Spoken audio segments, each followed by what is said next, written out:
کوئی ایسا کیس آپ کو یاد پڑتا ہو جس کی ریکارڈنگ کے دوران یا ملزم سے سوال کرتے ہوئے یا کیس مدعی سے بات کرتے ہوئے رونا آ گیا ہو, رو پڑی ہو؟ ماں اپنے لال کو جس طرح سے روتی ہے نا, وہ چیز برداشت نہیں ہوتی.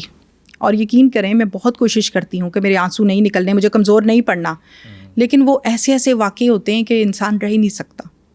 لاہور کا ایک کیس تھا جو ہم نے کیا تھا مال روڈ کے قریب, جس میں بیٹے کو, اکلوتا بیٹا تھا, 6 بہنوں کا ایک ہی بھائی تھا اور بڑی منتوں مرادوں سے لیا تھا, اس کو قتل کر دیا گیا تھا.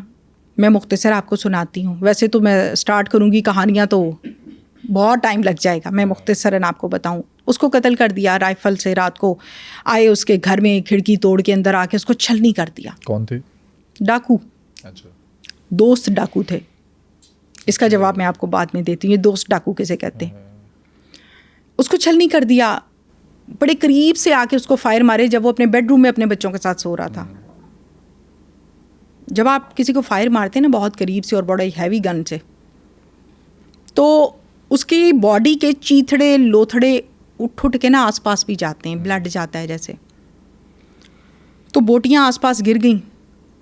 جب گولیوں کی آوازیں آئیں تو ماں اور باقی بہنیں گھر سے بھاگی, اوپر دیکھا کیا ہو گیا بھائی کے ساتھ. بھائی تو بھابھی کے ساتھ بچوں کے ساتھ آرام سے رات سو رہے تھے. بھائی بیچارہ کہیں اور پہنچا ہوا ہے, پیسز ہوئے ہیں اس کے بازوؤں کے, ٹانگوں کے, مطلب کہ اتنا برا حال, گولیوں سے چھلنی کر دیا. میں وہاں رو پڑی تھی جا کے. میں جب گئی, ظاہر ہے اس موقع پہ تو میں نہیں گئی, یہ تو پولیس کا کام تھا. میں بعد میں جب مجھے پتہ لگا, واقعہ رپورٹ ہوا, میں گئی تو اس لڑکے کے کل تھے اور اس کی ماں ایک چادر میں اس کی بوٹیاں ڈال کے اس کو سینے سے لگا کے بیٹھی تھی ایسے. میں نے کہا یہ کیا, شاید اس کی طبیعت خراب ہے, یہ بار بار ایسے کرتی ہے, کیوں کر رہی ہے. ٹیم سے پوچھا, پولیس سے پوچھا, ان کو بھی نہ سمجھ آئے. میں بیٹھی اماں جی کے پاس جا کے میں نے حوصلہ دیا, بات چیت شروع کی. میں نے کہا اماں جی یہ کیا ہے, یہ آپ ایسے کیوں کر رہی ہیں بار بار, یہ کیا ہے. اماں جی کہتی ہے میں نہیں دینا, میں نہیں دینا. میں نے کہا کیا, میں کچھ نہیں لینے آئی آپ سے, آپ مجھے بتائیں یہ ہے کیا. ظاہر ہے جب انسان اتنے بڑے ٹراما میں ہوتا ہے اس کو نہیں پتا وہ کیا کہہ رہا ہے. اے میرا پتر ہے. میں نے کہا پتر تو آڈا اللہ کو ٹر گیا ہے, فوت ہو گیا ہے. ماں جی اب اس کے لیے آپ پڑھیں, اس کو ثواب ہوگا اس چیز کا, یہ اس کو فائدہ ہے, گفٹ کریں اس کو پڑھ کے. کہتی ہو تو ٹھیک ہے, حالے مینوں کھانا کھلانا ہے, حالے مینوں سلانا ہے. میں نے کہا کنوں. کہتی ہے نوں. میں نے کہا یہ کیا ہے. کہتی ہے میرا پتر ہے. میں نے بڑی منت سماجت کر کے کہا کہ یہ مجھے کھول کے دکھائیں اس کے اندر کیا ہے. علی جب اماں نے کھولی نا چادر, دوپٹے کے نیچے اس نے چھپائی ہوئی تھی, تو اس کے اندر اس کے بیٹے کی بوٹیاں تھیں.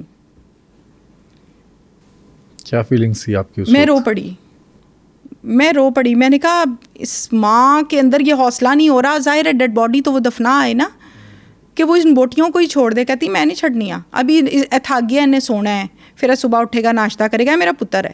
میں نے نا تھوڑا سا زور لگایا. میں نے کہا ماں جی نہ کریں, اس کو دفنا دیں, بس کریں, ختم کریں. اس کے دل کو نہ کچھ ہونے لگ گیا, طبیعت خراب ہونے لگ گئی. پھر اس نے وہ بوٹیاں دوبارہ اپنے سینے لگائیں تو نارمل ہوئی. تو ایسی سچویشن میں آپ کیا کرتے ہیں, میرے رونگٹے کھڑے ہو جاتے ہیں, مجھے رونا آ جاتا ہے. ابھی بھی ذہن میں, امیجنیشن میں وہ آ رہی ہے چیز بہت زیادہ. ظاہر ہے چیز کو دیکھا تھا آنکھوں سے, اس پر تو میں بہت ہی زیادہ رو پڑی تھی, شاید دیکھا ہو آپ نے. تو ایسی چیزوں کو دیکھ کے ظاہر ہے انسان کو بہت دکھ ہوتا ہے, بہت دکھ ہوتا ہے.